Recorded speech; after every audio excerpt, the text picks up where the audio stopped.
Halo pecinta Bravos, di mana saja Anda berada, kita jumpa lagi dalam program Visi Indonesia Baru. Kali ini menampilkan sebuah diskusi yang diselenggarakan oleh LP3ES. Diskusi ini tentang situasi Indonesia dan terkait dengan peluncuran buku yang berjudul Kemunduran Demokrasi dan Resiliensi Masyarakat Sipil. Para pembicara dalam diskusi ini semua memiliki pandangan yang sama dan sangat negatif terhadap perkembangan demokrasi. Karena di mata mereka, demokrasi ini terus-menerus merosot. Dan kemudian juga adanya penegakan hukum yang tidak adil bagi masyarakat. Ini belum lagi dengan adanya kekebalan hukum yang dimiliki oleh para petugas keamanan. Dalam hal ini adalah polisi. Wijayanto, Direktur Pusat Studi Media dan Demokrasi LP3S mengungkapkan bahwa telah berkali-kali LP3S menerbitkan buku dan hampir setiap kali penerbitan ini digelar itu situasi politik, demokrasi dan HAM berada dalam suatu suasana kebatinan yang tidak menguntungkan. Di antaranya adalah terkait dengan revisi Undang-Undang KPK, Omnibus Law, Pilkada di era pandemi. Dan juga kita ketahui bahwa menurut Wijayanto, LBH, Kontras, dan Amnesty Nasional telah mencatat berbagai macam kekerasan negara kepada masyarakat. Situasi ini menurut Wijayanto membutuhkan sikap yang sangat solid dan kuat dari seluruh warga masyarakat. Bravos, your digital radio station. Pertama-tama saya ingin menyampaikan apresiasi ya kepada teman-teman jurnalis, kepada kawan-kawan aktivis yang lain menurut saya yang memberikan energi buat LP3ES, buat Center Media and Demokrasi, ada Center HAM, ada Center Gender juga, sehingga kita bisa punya energi untuk setiap tahun hadir dengan satu buku gitu. Buku tentang refleksi situasi demokrasi di Indonesia yang sayangnya memang situasinya penuh dengan akrobat ya. Untuk sejenak mengingatkan kita, kawan-kawan yang hadir di sini saya yakin adalah orang-orang yang telah hadir ketika kita ya, sebelum saya memulai ya, sebelum saya bicara lebih jauh, saya ingin menyampaikan bahwa launching buku ini, ya, peluncuran buku ini disampaikan dalam situasi berita yang baru kita dengar tentang Mbak Fathia ya dan Mas Haris Azhar yang mendapatkan status tersangka. Jadi ini simpati kepada peristiwa yang baru saja terjadi, tapi juga peristiwa yang kemarin belum lama juga, kasus di Wadas, lalu kemudian kasus di Parigi, dan semua kasus serupa yang hari-hari ini semakin banyak terjadi. Itu mungkin hal yang perlu saya sampaikan di depan. Nah, kembali ke tadi. Jadi setiap tahun kita hadir dengan satu refleksi situasi demokrasi. Pada akhir 2019 adalah ini buku pertama kita. Terima kasih untuk teman-teman jurnalis yang telah bersamai kita ya sejak awal. Lalu kemudian Nestapa Demokrasi di Masa Pandemi kita launching di akhir 2020. Dan buku yang tadi sudah sampaikan sampulnya itu dipamerkan Mbak Lia tadi adalah buku kita yang seharusnya launchingnya akhir 2021, memang agak molor ya, tapi justru sekarang malah lebih timely gitu. Mengapa? Karena justru sekarang ini di awal tahun kita mendapat banyak sekali kejutan gitu. Kasus Wadas, kasus yang baru saja menimpa Mbak Fathia dan Mas Haris Azhar ya, dan banyak hal yang lain. Oke. Nah, sayangnya memang setiap tahun kita telah sampai pada kesimpulan yang memang belum terlalu menyenangkan gitu ya, belum terlalu menggembirakan. Suasana kebatinan dari peluncuran buku yang pertama ini adalah waktu itu baru saja ada revisi Undang-Undang KPK meskipun ditentang oleh gelombang masyarakat yang demikian luas ya. Ada demonstrasi ratusan ribu mahasiswa di seluruh Indonesia, para dosen ya, akademisi, dan kemudian juga ada jurnalis yang mendapatkan kekerasan ketika meliput demonstrasi.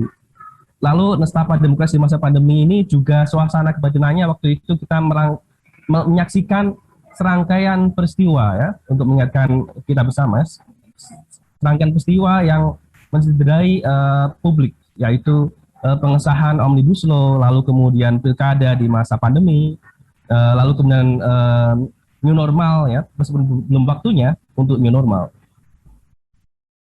Jadi dan kemudian kita belajar hari ini bahwa melihat ya, sejarah menyaksikan bahwa Omnibus Law itu ternyata kemudian dinyatakan inkonstitusional, harus direvisi.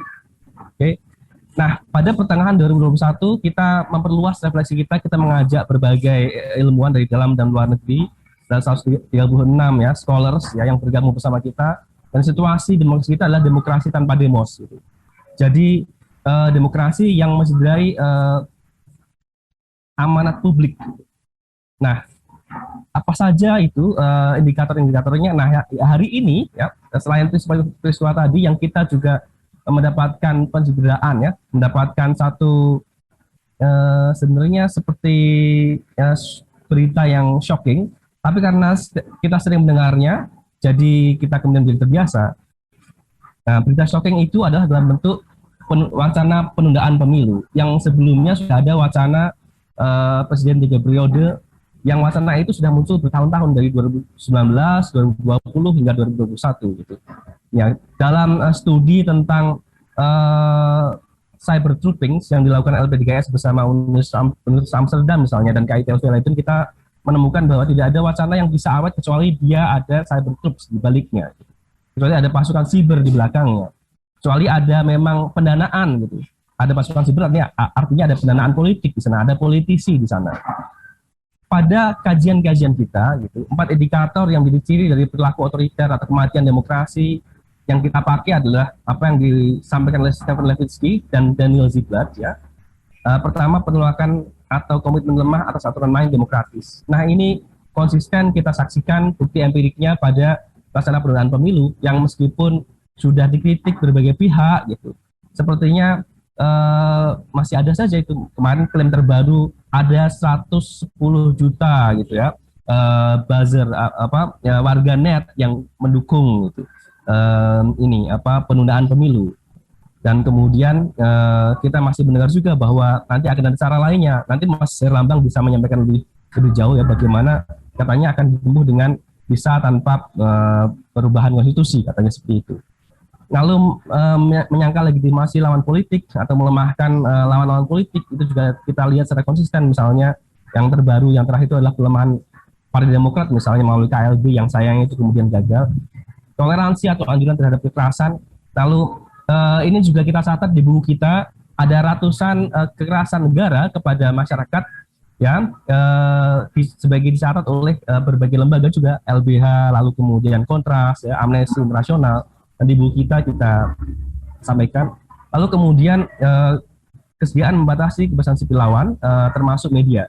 Nah, di sini kriminalisasi yang dialami oleh kawan-kawan yang bersolidaritas untuk Wadas ya, kawan-kawan seperti Fathia dan Haris Ashar, itu adalah situasi yang persis gitu.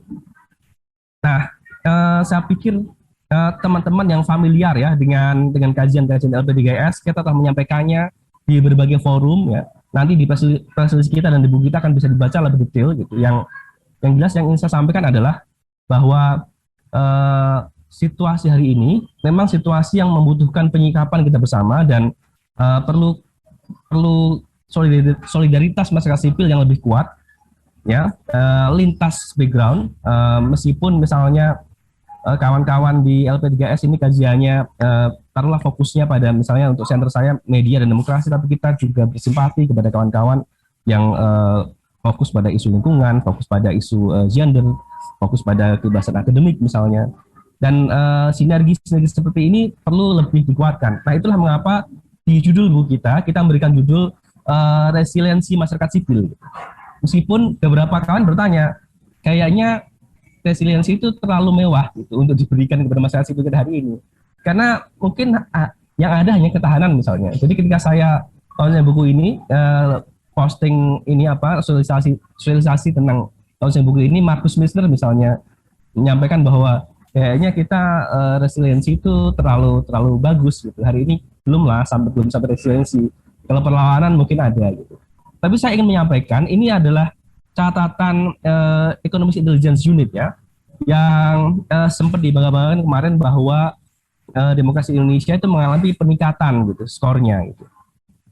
Dan jadi 6,71 dan peringkatnya juga. Nah, tapi sayangnya kalau kita lihat secara lebih detail gitu, yang berkontribusi untuk skor yang baik itu sebenarnya adalah electoral process and pluralism 7,92 gitu. Lalu kemudian political participation ya 7,22. Nah, sayangnya 7,92 untuk pemilu yang reguler itu sebentar lagi akan bisa hilang itu karena adanya penundaan pemilu atau pemilu yang memungkinkan presiden jadi 3 periode. Lalu kemudian partisipasi politik ini ya tentu saja bukan dari negara gitu. Kontribusinya dari masyarakat sipil yang aktif untuk menyuarakan, mengkritisi apa-apa yang terjadi hari ini, yang terus-menerus terjadi. Nah, pada civil liberties, skor kita masih buruk gitu. Ya, masih 6,18 dan lebih buruk lagi adalah political culture, budaya politik. Nah, saya pikir budaya politik kenapa buruk? Ya jelas sekali, kita tidak punya budaya demokrasi di mana kalau orang berbeda pendapat, ya jangan dilaporkan ke pengadilan, ya kan? Jangan dijadikan tersangka. Kalau ada riset yang misalnya nggak setuju, ya dibantah saja metodologinya, bukan dilaporkan seperti kasus Fathia ya. Sementara kita tahu bahwa peradilan kita juga bukan peradilan yang bebas dari intervensi politik gitu. Nah, itu menjadi problem di sana.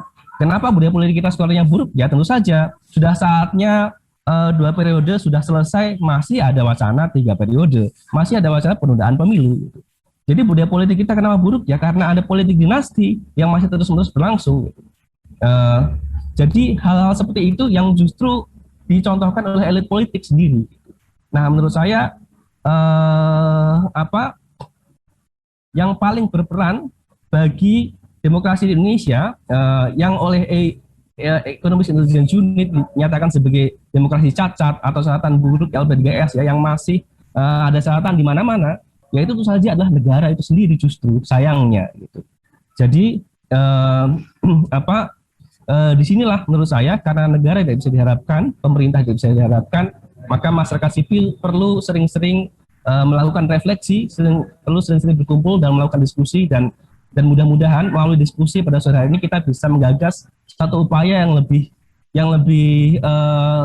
sistematis, yang lebih masif dan lebih punya resiliensi ya, punya ketahanan untuk mengawal demokrasi kita secara terus-menerus. Bravos, your digital radio station.